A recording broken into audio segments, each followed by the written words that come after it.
ઘણા બધા સ્તરે ભ્રમ છે. ઘણા બધા દ્રષ્ટિબિંદુથી મોક્ષના સંદર્ભમાં લગભગ મનુષ્યની બુદ્ધિમાં ભ્રમ છે. ભ્રમ છે એટલે મોક્ષ વિશેની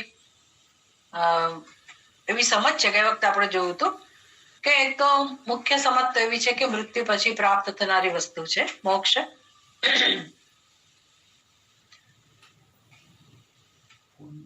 ઘણા લોકો એવું માને છે કે મોક્ષ નામની વસ્તુ જ નથી. એ પણ મોક્ષ વિશેનો ભ્રમ છે કે મૃત્યુ પછી તો કોણે જોવું છે, એટલે આ જ જન્મ છે, જે જીવન છે તે આ જ છે અને મોક્ષ નામની કોઈ વસ્તુ નથી.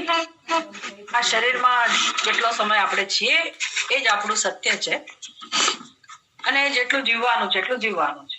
પછી મૃત્યુ પછી તો ક્યાં તમને ખબર છે, ક્યાં કશું આપણને કોઈના વિશે આપણે જાણી શકીએ છીએ કે મૃત્યુ પછી જીવાત્મા ક્યાં જાય છે, જન્મ લે છે કે નથી લેતો. એટલે પ્રત્યક્ષ જે અનુભવાય છે એને સત્યતા આપે છે. કેટલાક લોકો એવા છે એટલે એમની આ સમજ છે ને એના આધારે એમનું જીવન રચાયેલું હોય.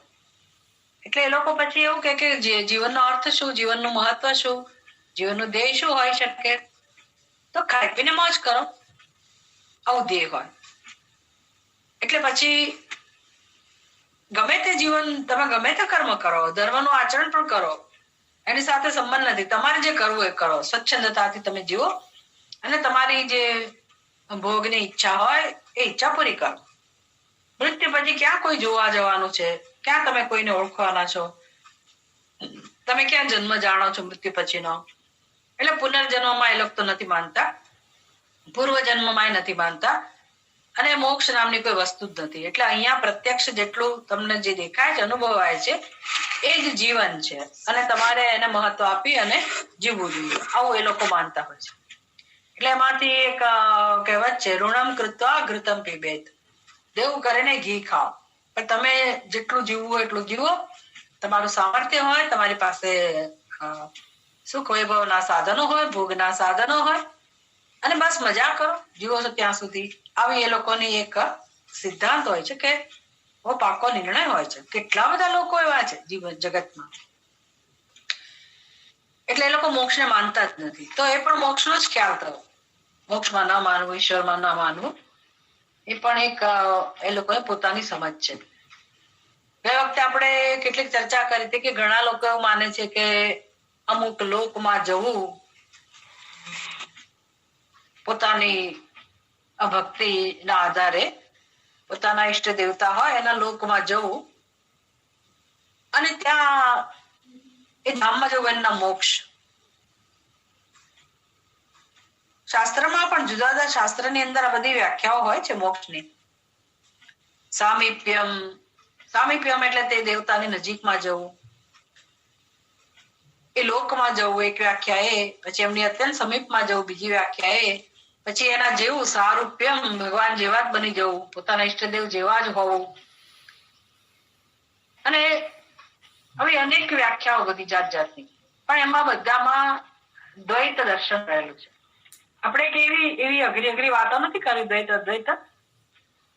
આપણે તો મોક્ષનું જે રહસ્ય જે છે અને તે આપણા મૂળભૂત ગ્રંથોની અંદર સનાતન ધર્મમાં, વેદમાં મોક્ષ વિશેનો કયો ખ્યાલ છે એ આપણે સમજવાનો છે. અને બુદ્ધિથી વિચારીએ તો આપણને એ તર્કસંગત લાગે પણ છે કે આવું જ હોવું જોઈએ, મોક્ષનું સ્વરૂપ આવું જ હોય. એટલે મોક્ષનું સ્વરૂપ કેવું છે તો કે પ્રાપ્તની પ્રાપ્તિ. પ્રાપ્ત જ છે એવી વસ્તુની પ્રાપ્તિ આપણે કરવાની, નામ મોક્ષ છે. ક્યાંક જવું, ક્યાંક પરિવર્તન લાવવું, ભવિષ્યમાં કંઈક બનવું, એ બધું અપ્રાપ્ત કહેવાય કે અત્યારે મારી પાસે નથી અને પછી હું પ્રાપ્ત કરીશ. એટલે આ એક જ વિષય ઉપર તમે ચિંતન કરો ને તો ઘણી બધી વસ્તુઓ જીવનમાં જાણવા મળે. સંસારનું સ્વરૂપ પણ સમજાય. મોક્ષનું સ્વરૂપ સમજવા જઈએ ને તો સંસારનું સ્વરૂપ પણ સમજાય. એટલે આપણને ક્યાં ભૂલ કરીએ છીએ એ પણ સમજાય, ક્યાં અજ્ઞાન છે એ પણ સમજાય, અને તો જીવનનું પ્રયોજન શું હોય એ પણ સમજાય. અને તો જીવનનો એક આનંદ હોય. બુદ્ધિપૂર્વકનું જીવન એને કહેવાય. નહીંતર યાંત્રિક રીતે તો આપણે જીવી જ નાખીએ. જેમ પશુ પક્ષીઓ, એની કાળજી બહુ ના લો, એની જાતે ખાઈ પીને એનો જે કઈ જરૂરિયાત હોય શારીરિક સ્તરની, એની મેળા એનો વિકાસ થાય. એ જરૂરિયાતો પૂરી થાય એટલે એનો વિકાસ થઈ જાય. થોડાક સમયની અંદર એ પશુ પક્ષી એની જે ઉપાધિ છે એમાં પરિપક્વતા આવી જાય. આપણી અંદર પણ, મનુષ્યમાં પણ શારીરિક સ્તરની પરિપક્વતા આવી જાય. એ કુદરતને અધીન હોય છે. એમાં આપણે બહુ પ્રયત્ન નથી કરવો પડતો. પણ જે આંતરિક પરિપક્વતા આપણે જેને કહીએ, મેચ્યોરિટી, પછી એમાં ઇમોશનલ મેચ્યોરિટી પણ કહી શકાય. એક પરિપક્વતા આપણી અંદર, એ આપણા ઉપર આધીન છે. એ કુદરત ઉપર આધીન નથી. એ આપણી જવાબદારી છે. એટલે એ જો પરિપક્વતા ન આવે તો પછી ઉપાધિના સ્તરે જે ભોગવાતા હોય, આપણું જીવન, કર્મો, પ્રવૃત્તિ, આપણો પરિવાર, વ્યવહાર, સમસ્ત જીવન ચાલ્યા કરે, પણ એ યાંત્રિક જીવન કહેવાય, અથવા તો અંધકારમય જીવન કહેવાય એને.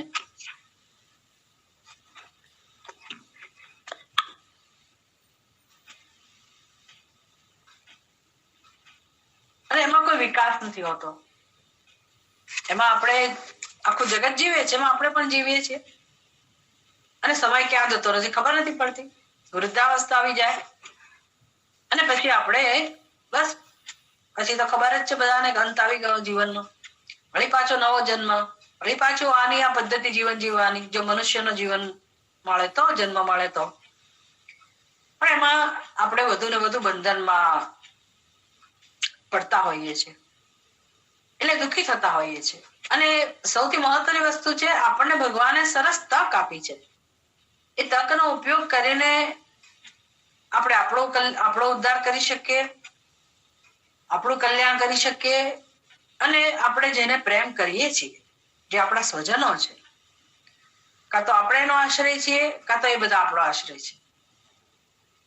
તો આવા બધા જે છે એનું પણ કલ્યાણ થાય, એવી સરસ સંસ્કૃતિ આપણા ત્યાં છે. જીવન જીવવાની પદ્ધતિ છે. એટલે હિન્દુ ધર્મ કોઈ એવો, જે સમાજમાં જે ધર્મની વ્યાખ્યા છે, એવો ધર્મ નથી. એની કોઈ ખાસિયત, એની કોઈ વિશેષતાઓ કઈ છે નહીં કે તમે આવું કરો તો જ હિન્દુ કહેવાઓ, કંકુનો ચાંદલો કર્યો તો જ હિન્દુ કહેવાઓ, જનોય ધારણ કરી હોય, ઉપવીત ધારણ કરી હોય, એ હિન્દુ ધર્મનું લક્ષણ છે. એ બધા આપણા ચિહ્નો છે, નથી એવું નથી. પણ હિન્દુ ધર્મ જીવન જીવવાની પદ્ધતિ છે. કેમ જીવન જીવવું, એમાં હિન્દુ ધર્મની મહત્તા છે. કેમ તો કે જીવન જીવવાની જે પદ્ધતિ છે ને, એમાં જે આપણે વ્યવહાર કેમ કરવો એનું માર્ગદર્શન હોય, આપણા જીવનમાં આપણા સંસ્કારનું મહત્વ હોય, તો એ બધા ઉપદેશ દ્વારા કે જીવન જીવવાની રીત જે આપી, એ દ્વારા આપણે કેમ પરમની નજીક આવતા જઈએ, ઈશ્વરની નજીક આવતા જઈએ, એ એનું પ્રયોજન છે. એટલે ભલે ઈશ્વરને જાણીએ નહીં, પણ છતાંય આપણે ઈશ્વરની સમીપ રહીને આગળ વધતા જઈએ, આપણો વિકાસ તો થાય જ. એવી સરસ સંસ્કૃતિ છે. જેમ આપણે આજકાલ રેલવે સ્ટેશનમાં કે એરપોર્ટ ઉપર પહેલાના જમાનામાં સીડીઓ ચડવી પડતી હતી, હવે એસ્કેલેટર મૂકેલા હોય છે ને, તો એમાં તમારે વિશેષ શ્રમ ના લેવો પડે. તમે નીચેના પગથિયા ઉપર ઉભા રહો શાંતિથી, અને જોતામાં તમે ઊંચાઈએ પહોંચી જાઓ. બસ આ ધર્મ એવો છે, આપણી સંસ્કૃતિ એવી છે. એને સમજીએ, એનું અનુસરણ કરીએ તો આપણને ખબર ના પડે, એ રીતે આપણો વિકાસ થઈ જાય. એટલે એ સંસ્કૃતિની રચના કોના આધારે છે? તો મોક્ષના સ્વરૂપના આધારે નક્કી કરવામાં આવી છે. કેમ તો કે મોક્ષ એવી વસ્તુ છે કે જે મૃત્યુ પછી પ્રાપ્ત નથી કરવાનું. મોક્ષ જ જીવનનું ધ્યેય છે. જીવતા જ ઓળખી લેવાની વસ્તુ છે, જીવતા જ પ્રાપ્ત થાય એવી વસ્તુ છે. અહીંયા જ, આ શરીરમાં જ, આ જન્મમાં જ, આ પૃથ્વી ઉપર રહીને જ મનુષ્ય જે મેળવવાની વસ્તુ છે એ આ મોક્ષ છે. અને આટલું તો સમજી જ લેવાનું. જો તમે પોતે સાધક તરીકેનું જીવન જીવવા ઈચ્છતા હો, આધ્યાત્મિક ઉન્નતિ ઈચ્છતા હો કે ભક્તિ કરવા માંગતા હો, તો આટલું તો સમજી જ લેવાનું કે જીવનમાં જો કોઈ ઈચ્છા પૂરી થવી હોય તો આ એક જ ઈચ્છા છે, અને એ છે મોક્ષની. મોક્ષ જ ખરેખર સિદ્ધ થઈ શકે એવું છે, મોક્ષ જ મેળવી શકાય એવું છે. દુઃખ કેમ મળે છે એ મોટું રહસ્ય છે. આપણે દુઃખના ભાગીદાર નથી. We don't deserve it. એ દુઃખ મળે છે એ દુર્ભાગ્ય છે, બહુ મોટું દુર્ભાગ્ય છે. કારણ કે આપણું ભાગ્ય સુખ છે, આપણું ભાગ્ય શાંતિ છે, સુખ છે, આનંદ આપણું ભાગ્ય છે. અને આપણી વાસ્તવિકતા કઈ જુદી છે, એટલે મોક્ષને સમજવાની જરૂર છે, અને આપણે એમાંથી મુક્ત થવું દુઃખમાંથી. એટલે જ્ઞાન કઈ રીતે ઉપયોગી થાય, સત્સંગ કઈ રીતે ઉપયોગી થાય. સત્સંગ એટલે જ્ઞાન. સત્સંગના સ્તર હોય, ઘણા પ્રકાર હોય. સત્સંગ તમે ભજન કીર્તન કરો પણ સત્સંગ કહેવાય, પૂજા પાઠ પણ સત્સંગ કહેવાય. સત એટલે પરમાત્મા, સત એટલે જે શ્રેષ્ઠ છે તે, એના સંપર્કમાં રહેવું, એનો સંગ કરવો, એને સત્સંગ કહેવાય. પણ એવું સત્ય જે છે, જે પરમ સત્ય છે, એના સંગમાં રહેવું, તો એ સત્સંગ તો એનો પ્રકાર તો આવો જ હોય કે જ્યાં વિચાર હોય, જ્યાં સંવાદ હોય. એટલે આપણા બધા ઉપનિષદો મોક્ષ શાસ્ત્ર કહેવાય છે, અને ભગવદ ગીતા મોક્ષ ઉપનિષદનો સાર છે. ઉપનિષદમાં જે વસ્તુ કહેવામાં આવી, જે ઉપદેશ કરવામાં આવ્યો, જે નિરૂપણ કરવામાં આવ્યું આત્માનું, એ જ વસ્તુ ભગવદ ગીતાની અંદર ભગવાન કહે છે. એટલે ગીતા પણ મોક્ષ શાસ્ત્ર છે. ઉપનિષદ મોક્ષ શાસ્ત્ર છે, ભગવદ ગીતા પણ મોક્ષ શાસ્ત્ર છે.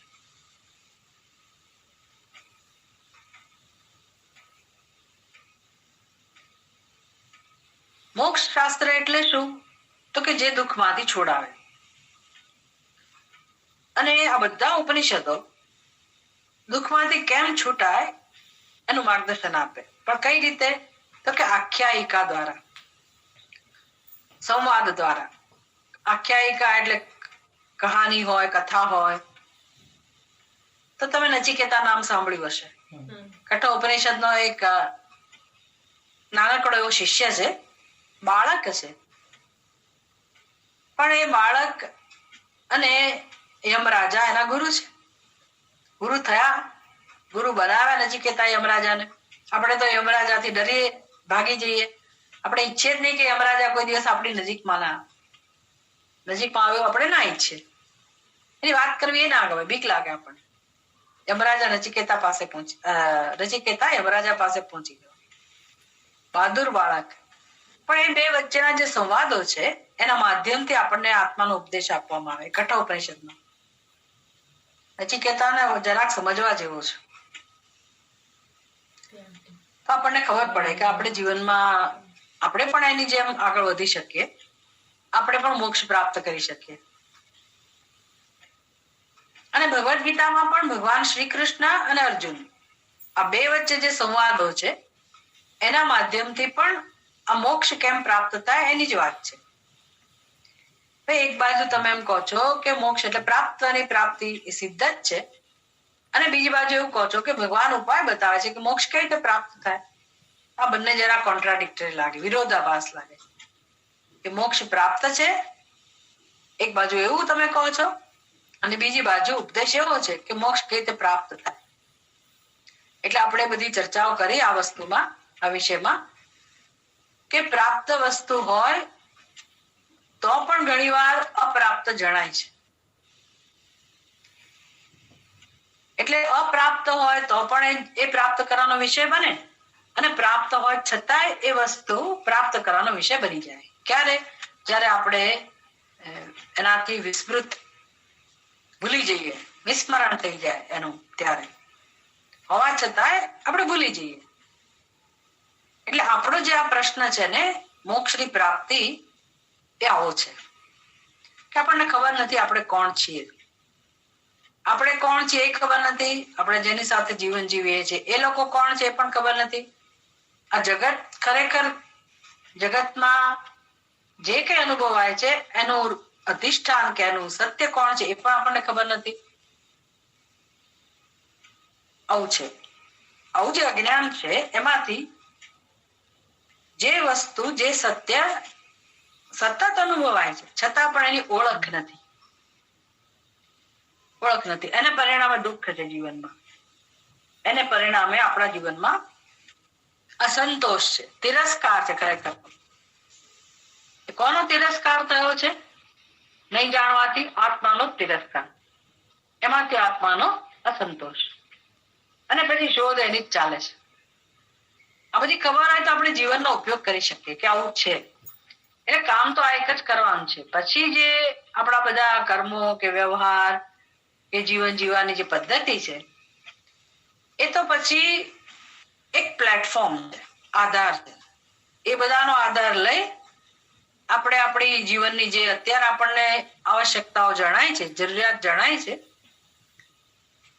એ બધી જરૂરિયાતો પૂરી કરતા કરતા આ બધી વ્યવસ્થાનો આધાર લઈ અને આપણે ઉપર ઉઠવાનું છે.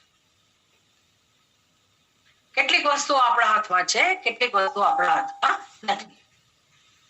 શું આપણા હાથમાં છે કે આપણે ફેરફાર કરી શકીએ એમ છીએ? આપણે ફેરફાર કરી શકીએ એમ નથી. અને તો પછી મારો પ્રતિભાવ કેવો હોય, રિસ્પોન્સ કેવો હોય, હું શું કરું કે જેથી સ્વસ્થતા મારા જીવનમાં લાવી શકું, એ બધું આપણે શીખવું પડે. પણ એ બધા માટે ક્યારે તૈયાર થઈએ? પહેલા આપણી મૂળભૂત જરૂરિયાતને ઓળખીએ ત્યારે. એટલે વેદાંત શાસ્ત્ર શું કહે છે કે મોક્ષ અહીંયા જ છે. આ શરીરમાં રહીને જ મેળવી શકાય વસ્તુ છે, અહીંયા જ છે અને સિદ્ધ છે. એને ઓળખવાનું છે.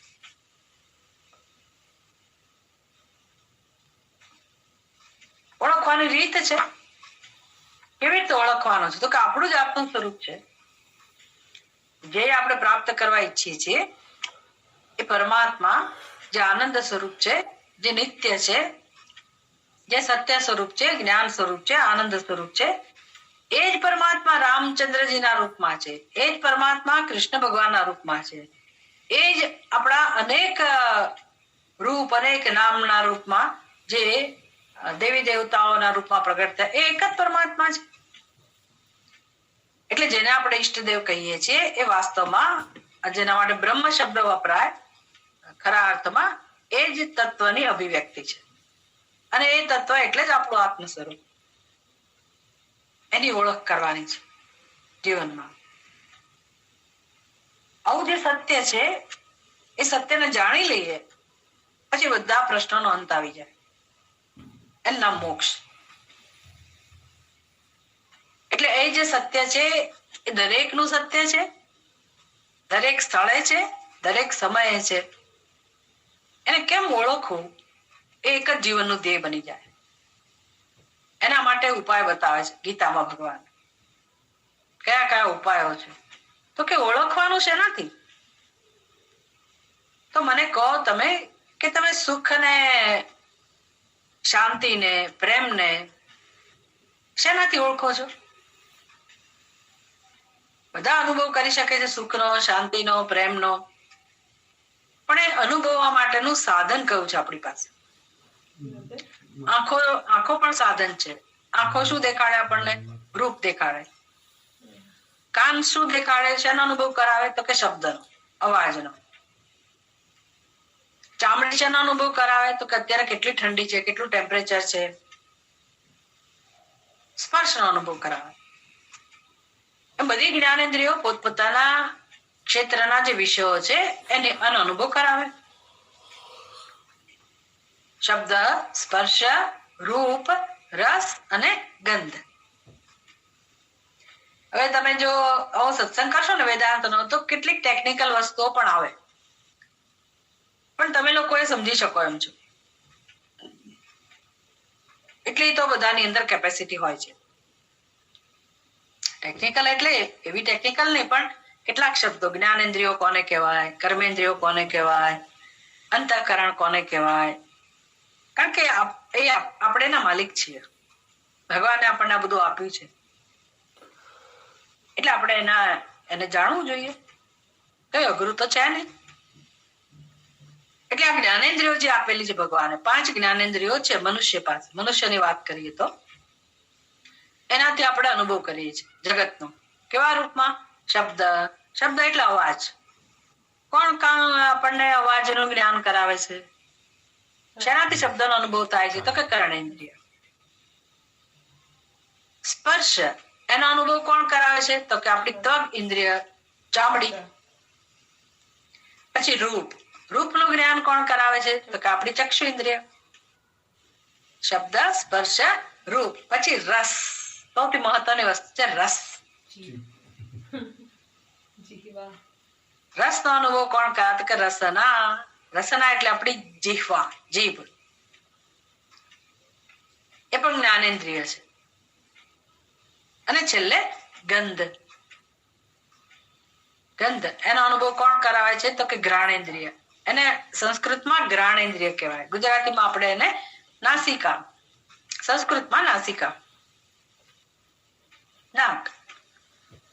આવી 5 જ્ઞાનેન્દ્રિયો છે. પછી જરૂર આવશે ત્યારે આપણે કર્મેન્દ્રિયોની વાત કરીશું. પણ આ બધાને સાધન કહેવાય કે ભાઈ જગતમાં આ બધા ક્ષેત્રમાં જયારે મારે જ્ઞાન પ્રાપ્ત કરવું હોય તો આ બધી જ્ઞાનેન્દ્રિયોથી હું બધાનો અનુભવ કરી શકું. પણ પ્રેમના અનુભવ માટે, શાંતિના અનુભવ માટે, સુખના અનુભવ માટે આ 5 જ્ઞાનેન્દ્રિયમાંથી એકેય જ્ઞાનેન્દ્રિય કામમાં નથી આવતી. એ અનુભવ શેનાથી થાય છે દરેકને? તો કે પોતાના મનથી. મનમાં અનુભવ થાય છે ને એને કયા? અંદરનું કરણ. આ બધા બહારના કરણ છે, બહારના જગતનો અનુભવ કરાવે. પણ બીજું જે કરણ છે જે આપણને આંતરિક બધી અનુભૂતિ કરાવે છે એ કરણ એટલે અંતઃકરણ, અંદરનું કરણ. કરણ એટલે સાધન. આ 5 જ્ઞાનેન્દ્રિયો બહારનું જ્ઞાન પ્રાપ્ત કરાવે એટલે બહારનું કરણ કહેવાય. જગતનું જ્ઞાન કરાવે. પણ મને અંદર જે અનુભવ કરાવે છે મારા મનમાં, એ અંદરનું કરણ એટલે અંદરનું સાધન એટલે કોણ? એ જે છે ને કે અંતઃકરણ, અંદરનું કરણ. એને શાસ્ત્ર 4 વિભાગમાં વહેંચે છે. એની જે કામ કરવાની રીત છે ને એને આધારે 4 નામ પડ્યા છે. અને આધ્યાત્મિક ક્ષેત્રમાં જેને રસ છે એ બધા આ શબ્દોથી પરિચિત છે. મન, બુદ્ધિ, ચિત્ત અને અહંકાર. આ 4 વસ્તુઓ. મન, બુદ્ધિ, ચિત્ત અને અહંકાર એને અંદરનું કરણ કહેવાય, અંતઃકરણ. પછી આપણે એનો જયારે સમય આવશે ત્યારે વિસ્તારથી બધાને સમજીશું. પણ અત્યારે ખાલી આપણે મોટું સમજીએ. મન, બુદ્ધિ, ચિત્ત અને અહંકાર એ બધાને આપણે અંતઃકરણ કહીએ છીએ. પણ પ્રેમની અનુભૂતિ માટે, શાંતિની અનુભૂતિ માટે, સુખના અનુભવ માટે આ અંદરનું કરણ જવાબદાર છે, અંતઃકરણ. એનો ઉપયોગ આપણે શીખવાનો છે, કેવી રીતે કરવાનો. આપણને એમ કે અંદર જે વૃત્તિ જન્મે છે એનો અનુભવ આપોઆપ થાય જ છે ને એમાં આપણે શું પ્રયાસ કરવાનો. પણ એવું છે ને કે મન જે અનુભવ કરાવે છે એ સ્વતંત્ર રીતે અનુભવ નથી કરાવતું. મન કશાકની પાછળ હોય છે. મન કોને અનુસરે? તો કે બુદ્ધિને. એટલે આપણી બુદ્ધિમાં જે ખ્યાલ હોય, જે સમજ હોય એને અનુરૂપ મનની વૃત્તિ જન્મતી હોય એટલે એવો અનુભવ થાય. હવે બુદ્ધિમાં આપણા વિશે એવો નિર્ણય છે કે હું ઉપાધિ છું, શરીર છું. બધાનો આવો નિર્ણય છે ને. જગતમાં સર્વત્ર પોતાની ઉપાધિને જ હું કહે છે બધા જીવો. એટલે દેહ હું છું એવો ખ્યાલ હોય તો મને અનુભવ શેનો હોય? તો કે દેહનો. જેટલા મારા વિશેના ખ્યાલ હોય, મારા વિશેની સમજ હોય એવો જ મને મારો અનુભવ થાય. હવે દેહ તો અલ્પ છે. અલ્પ એટલે શું કે મર્યાદા છે એની. કેટલી કેટલી રીતે મર્યાદા છે? તો કે આ દેહનો જન્મ અમુક વર્ષ પહેલા થયો. એટલે કલ્પના કરો કે તમારી એવરેજ ઉંમર, તમે 35 વર્ષ તમારી ઉંમર હોય તો તમે 35 વર્ષના છો એવો ખ્યાલ જન્મ્યો, એવી સમજ છે તમારી. કેમ તો કે દેહને 35 વર્ષ થયા. એટલે 35 વર્ષ પહેલાની જે વાતો હોય, એ જે સમય હોય એના સંદર્ભમાં તમે એવું જ કહો કે હું તો એ સમય હતો જ નહીં ને, કે હતી જ નહીં. તો મર્યાદા એ સમયમાં જે રીતે લોકો અમુક પ્રકારનો આનંદ લેતા હોય, અમારા સ્વામીજી એવું દ્રષ્ટાંત આપે કે નાનું બાળક છે ને એકવાર એના દાદાની સાથે ગુસ્સે થઈ ગયો. કેમ તો કે ઘરમાં બેસીને બધા ભેગા થઈને એ દાદાના જે લગ્ન પ્રસંગ હતા ને એનું આલ્બમ જોતા. એટલે નાનું બાળક અચાનક રિક્ષા આવ્યું અને ગુસ્સે થઈ ગયું કે આમાં હું કેમ નથી, મને કેમ ના બોલાયો, મારી હાજરી કેમ નથી. આપણે જાણીએ છીએ કે તું હતો જ નહીં એ વખતે. એટલે બાળકને દુઃખ થાય કે વખતે હું નહોતો. આ મર્યાદા થઈ. કોના સંદર્ભમાં? કાળના સંદર્ભમાં. કે અમુક વર્ષ પહેલા આપણે નહોતા, એ વખતે આપણે હોત તો કેવું સારું હતું, તો આપણને થાય, પણ નહોતા. અને અમુક સમય પછી આપણે નહીં હોઈએ. આ દેહમાં જેવા છીએ અત્યારે એવા નહીં હોઈએ. ખબર નથી, પણ ભવિષ્યમાં અંદાજ આપણે અનુમાન કરી શકીએ. મેક્સિમમ લાઈફ 150 વર્ષનું કદાચ કહો, કૃષ્ણ ભગવાનનું હતું 100 વર્ષનું કહો તમે, તો પણ તમે અનુમાન કરી શકો કે ભાઈ અમુક વર્ષ પછી હું નહીં હોઉં. એટલે ઘણી બધી શોધખોળ થઈ હશે, પણ હું નહીં હોઉં.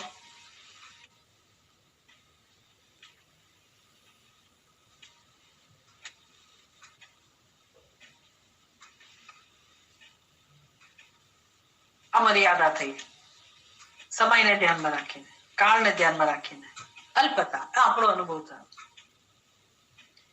પછી અત્યારે હું જેમ કે આ લોકો મીટિંગમાં છે તો નહીં આવી શકે સત્સંગમાં. બે વાત એક જ જગ્યાએ હોય, કાં તો તમે ત્યાં હો, કાં તો તમે સત્સંગમાં હાજરી આપી શકો, કાં તો ઘરમાં હો, કાં તો કોઈ બહાર ગયા હોય તો બહાર હો. એક સમયે તમે અનેક સ્થળે ના હોઈ શકો. મર્યાદા આવી ગઈ સ્થળના સંદર્ભમાં. એને કહેવાય દેશના સંદર્ભમાં મર્યાદા, કાળના સંદર્ભમાં મર્યાદા અને દેશના સંદર્ભમાં મર્યાદા. પછી તમને ઘણી ઈચ્છા થાય કે આ પક્ષીઓ કેટલા ઊંચે ઉડી શકતા હોય છે. આપણે પક્ષીની જેમ ઉડી શકતા હોય તો કેવું સારું. કેટલો બધો ભય જતો રહે આપણા જીવનમાંથી.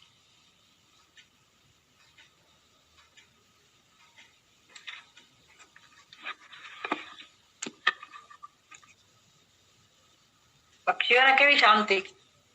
તમે પહાડમાં ઘણી વાર ટ્રાવેલ કરતા હો ને તો આપણને બીક લાગે રસ્તાઓની, કે એમાંથી આપણે પડી જઈશું તો શું થશે. પક્ષીઓનો કોઈ પડવાનો ભય નથી. કેવા ઉડી જાય છે આરામથી. તો આપણે એમ થાય કે આપણી પાસે પાંખો હોત તો કેવું સારું હતું.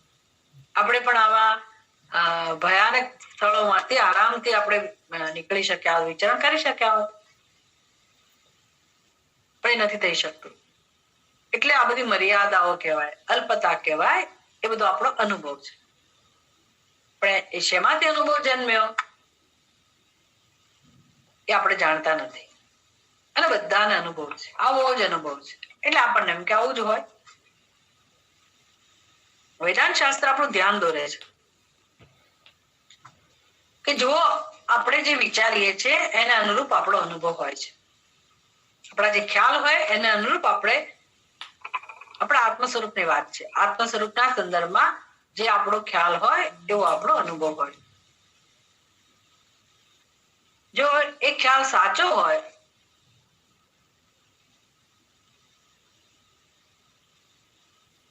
સાચો છે કે નહીં પહેલા તો આપણે ચકાસવું જોઈએ આપણા વિશેનો નિર્ણય સાચો છે કે નથી. એટલે બધા જ આવું માને છે એટલે આપણને એમ કે આવું જ હોય. તો પછી ચિંતન એટલે શું? સત્સંગ એટલે શું? તો કે તમે તર્કથી સમજી શકો ઘણી બધી વસ્તુ, પણ પછી એક સમય આવે કે જ્યાં તર્ક કામ કરતા નથી. પછી જ્યાં ગુરુનો ઉપદેશ જરૂરી પડે, ગુરુજીની જરૂર પડે, ઉપદેશની જરૂર પડે, શાસ્ત્રની જરૂર પડે, હવે જરૂર પડે કારણ કે શાસ્ત્ર પ્રમાણ છે. એટલે તર્કથી બહુ તો આપણે અમુક વસ્તુને સમજી શકીએ, પણ આપણું સ્વરૂપ જે છે એ સમજવા માટે તો શરૂઆતમાં શ્રદ્ધા રાખવી પડે કે ભાઈ શાસ્ત્ર આવું કે છે, ગીતા આવું કે છે, ઉપનિષદ આવું કે છે કે જીવ તું સંસારી નથી. તમે ગીતાનો શ્લોક વાંચ્યો હશે, ન જાયતે મ્રિયતે વા કદાચિત નાયમ ભૂત્વા ભવિતા વા ન ભૂયઃ. ન જાયતે મ્રિયતે વા, આટલું યાદ રાખો તો વાંધો નથી. આત્મા જન્મતો નથી કે આત્મા મરતો પણ નથી. તો આપણે તેવું માનીએ છીએ કે આત્મા જન્મે છે કારણ કે અનુભવ થાય છે, દેખાય છે સમાજમાં, બધે આપણે સમજી શકીએ છીએ કોઈનો જન્મ, કોઈનું મૃત્યુ, સતત આવી ઘટનાઓ બને છે. તો કઈ રીતે સમજવું આત્મા જન્મતો નથી ને મરતો નથી? તો કે તમને કોઈ દિવસ એવો પ્રશ્ન થયો છે કે મેં જોયો તો નથી મારા આત્માને જન્મતા, મને જન્મનો અનુભવ તો નથી, તો હું કેમ એવું માનું છું કે હું જન્મેલો છું? આવો પ્રશ્ન આપણને થતો નથી. થાય તો ઘણું બધું કામ થઈ જાય. એ તમે આત્માને જન્મતા જોયો છે? પૂછો, માતા પિતાને પૂછો કે તમે મારા આત્માને જન્મતા જોયો છે? તો એ પણ કહેશે કે ભાઈ અમે આત્માને જન્મતા નથી જોયો. તો શેના આધારે નક્કી થયો મારો જન્મ થયો? એ ડોક્ટરે લખી આપ્યું કે આ દિવસે આ સમયે આ બાળકનો જન્મ થયો. તો ડોક્ટરને પૂછો કે તમે મારા આત્માને જન્મતા જોયો? એ કહે છે ભાઈ અમે શરીરને જન્મતા જોયું. પછી તો તમે જો વિચાર કરવાની હિંમત હોય, આ બધું ક્ષેત્ર એવું છે ને કે થોડીક હિંમત માંગી જાય, નહીતર લોકો ગભરાઈ જાય કે આવું પૂછીશું તો અમે સંસારમાં નહીં બચી શકીએ. એવું નથી. આ સત્ય નું અન્વેષણ, સત્ય એવી વસ્તુ છે ને કે એના વિશે વિચાર કરવો જોઈએ. વિચાર કરવાથી ધીરે ધીરે સત્ય સ્પષ્ટ થાય. સત્યની ખોજ એટલે આપણને એમ કે આપણે ઊંડા આંખો બંધ કરીને ક્યાં ને ક્યાં ઊંડા ઉતરી જઈએ તો જ સત્યને પામી શકીએ. એવું બધું અહીંયા નથી આવતું. ભગવદ ગીતામાં અને ઉપનિષદમાં એવું બધું નથી આવતું. એ જુદો માર્ગ છે, ઉપાસનાનો માર્ગ છે. તો આપણે સત્યનું અન્વેષણ કરવું હોય તો આપણી જિંદગીમાં જે આપણને કિંમતી વસ્તુ ભગવાને આપી છે, આ જન્મમાં બુદ્ધિ, એના દ્વારા આપણે ઘણું બધું વિચારી શકીએ. એટલે એટલા નિર્ણય પર તો આવી જ શકીએ કે આપણી ક્યાંક ભૂલ થાય છે. તો કોઈ પાસેથી તમને એવો જવાબ નથી મળવાનો કે આત્માને જન્મતા જોયો છે. આમ તો જયારે તમે કુશળ બની જાઓ વિચાર કરતા, પછી તો સમજાય કે શરીરને જન્મતા જોયું નથી. જે શરીર હતું જ ગર્ભમાં, એ જ શરીર બહાર આવ્યું, એને આપણે જન્મ કહીએ છીએ. આ કેવી પ્રક્રિયા છે? તો ગર્ભમાં ક્યાંથી આવ્યું? માતા પિતાએ જે અન્ન ગ્રહણ કરેલું છે એમાંથી અન્ન ક્યાંથી આવ્યું? મને યાદ છે એક જમાનામાં હરિદ્વાર ઋષિકેશ જઈએ ને એટલે ત્યાંના જે મહાત્માઓ હોય ત્યાં સત્સંગ ચાલતો હોય અને આપણે ભક્તિભાવ પૂર્વક એમને પ્રણામ કરીએ અને ત્યાં થોડી વાર બેસીએ એટલે પૂછે, આપ કહા સે આયે હો? प्रेम कहिए कि गुजरात से। नहीं, गुजरात में से नहीं, गुजरात में कहाँ से? એટલે આપણને એમ તો બરાબર છે, એમને ચોક્કસ જાણવું છે એટલે આપણે કે અમદાવાદ છે. નહીં નહીં, अहमदाबाद में भी कहाँ से, नवरंगपुरा से. નહીં નહીં, નવરંગપુરા में भी कहाँ से.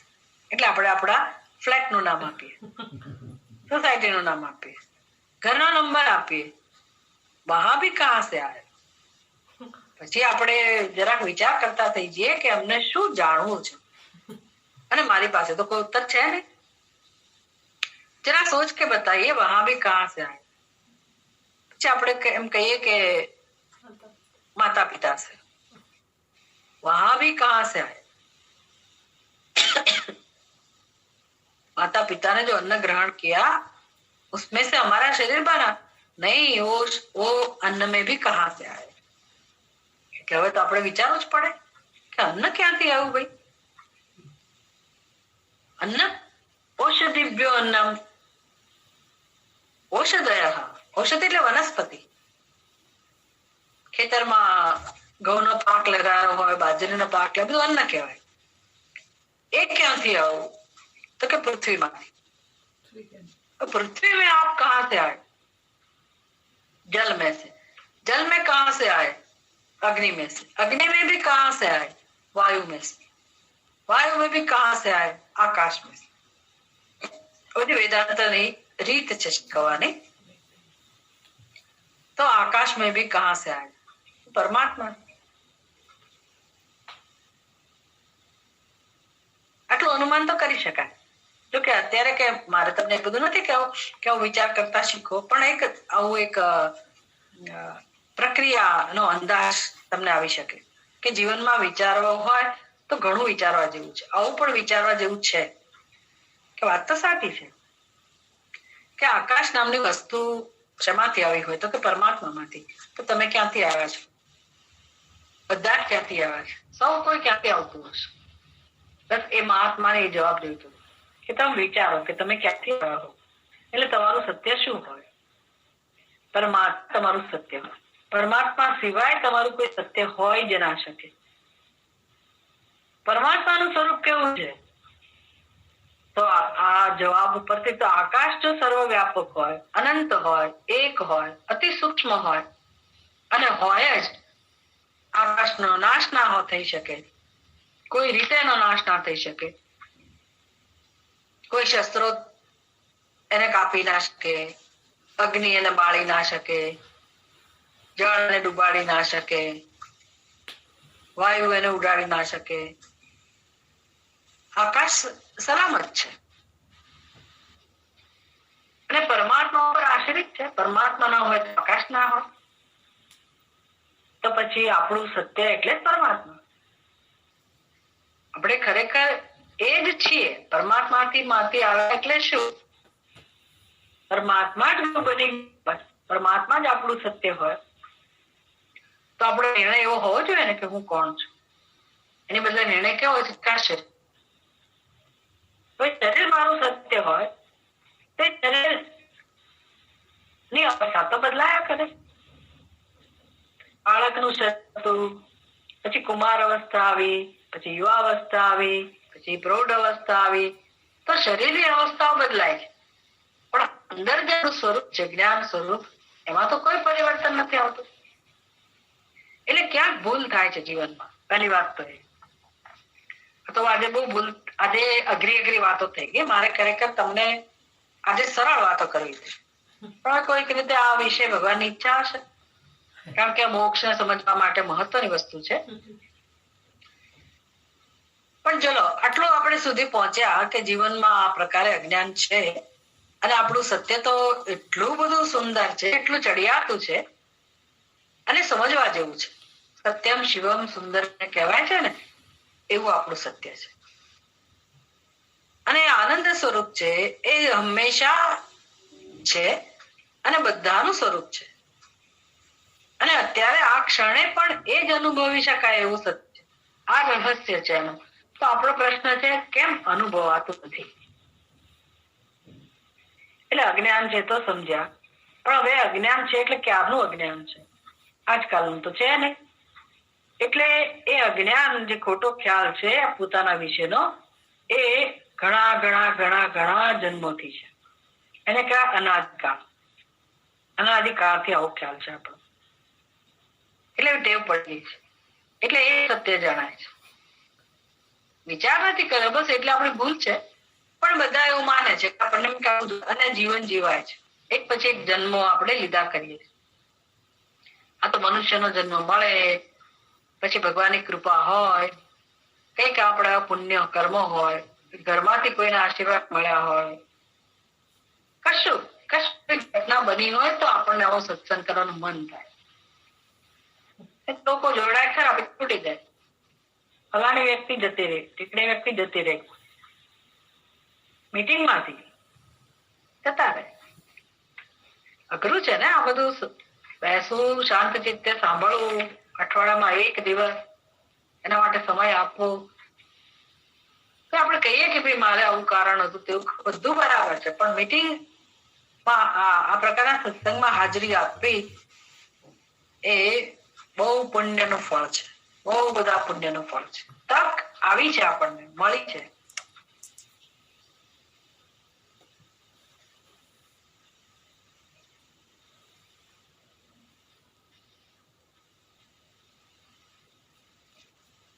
કોઈ મેસેજ હતો હમણાં અંદર કે અવાજ બધાને આવે છે કે નથી આવતો? શું તમારે વાંચવાનું રહી ગયું?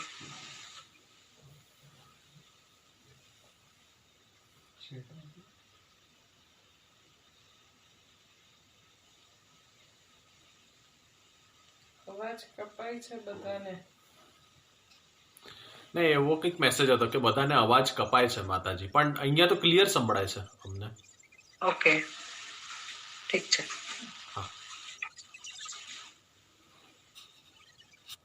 એટલે ભૂલથી પણ જો આપણા જીવનમાં આપણને આવું એક વાક્ય સંભળાઈ જાય કે ભાઈ મારું સત્ય પરમાત્મા છે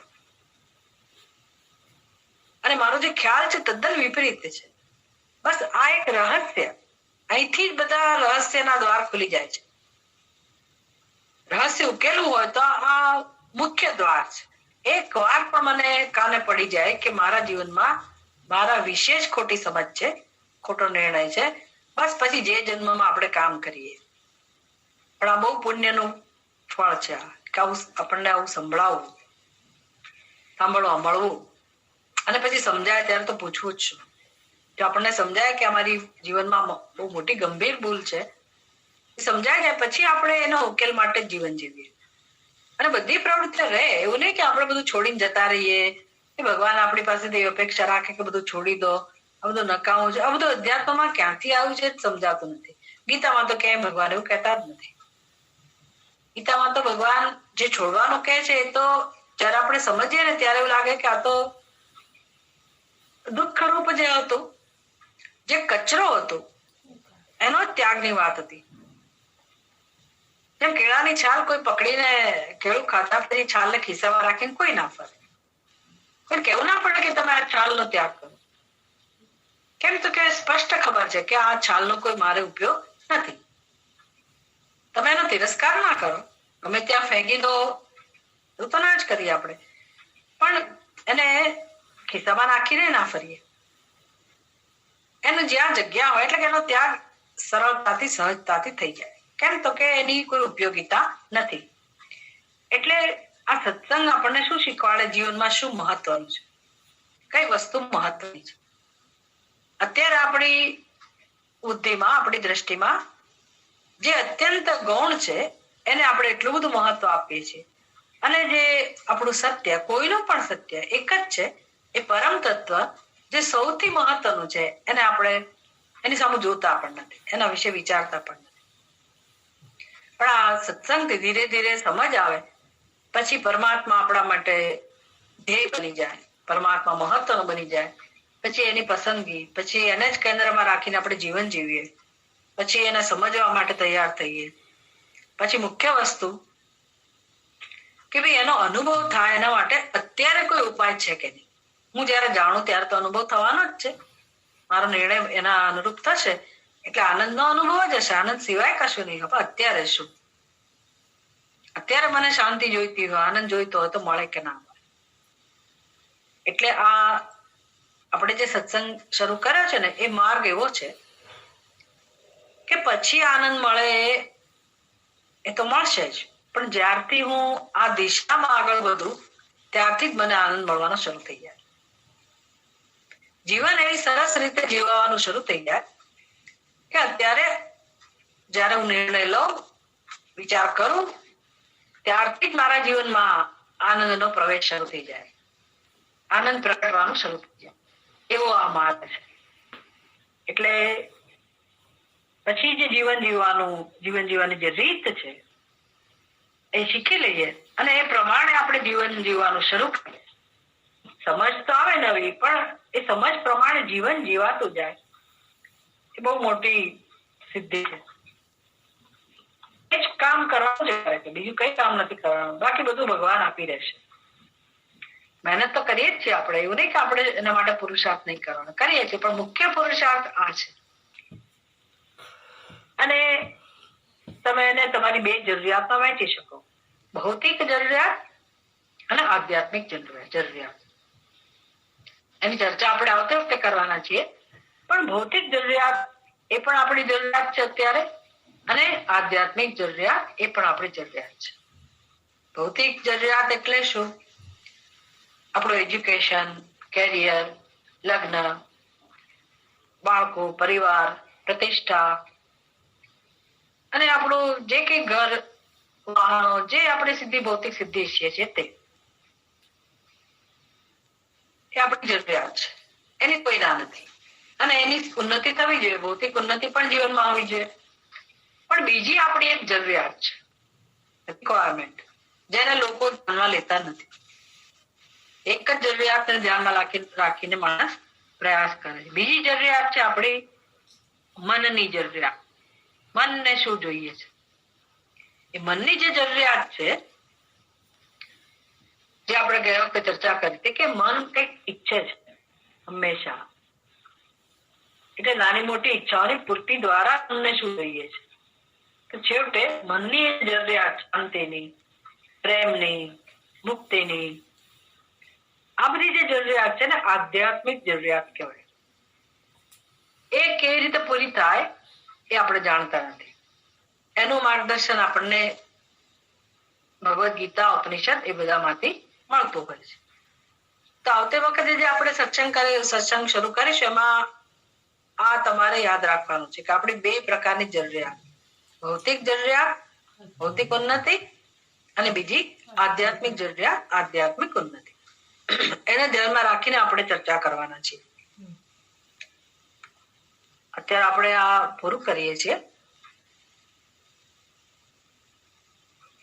ઓમ પૂર્ણમદ પૂર્ણમિદં પૂર્ણાત પૂર્ણમુદચ્યતે પૂર્ણસ્ય પૂર્ણમાદાય પૂર્ણમેવાવશિષ્યતે. ઓમ શાંતિ શાંતિ શાંતિ. હરિ ઓમ. શ્રી ગુરુભ્યો નમઃ. હરિ ઓમ. કોઈને પ્રશ્ન હોય તો પૂછી શકાય. હા,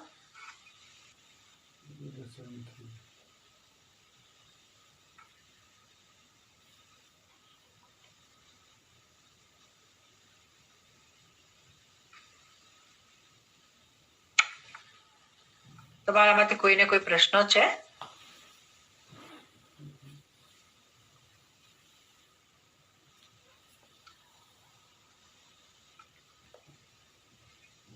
કે આપણે મીટિંગ પૂરી કરીએ છીએ?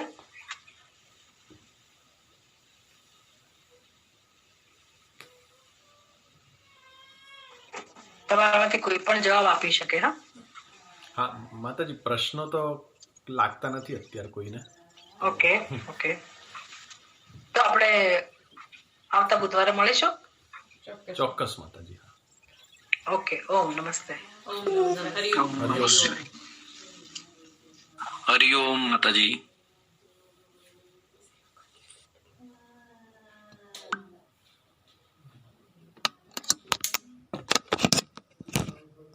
બંધ કરવું ને, જો બંધ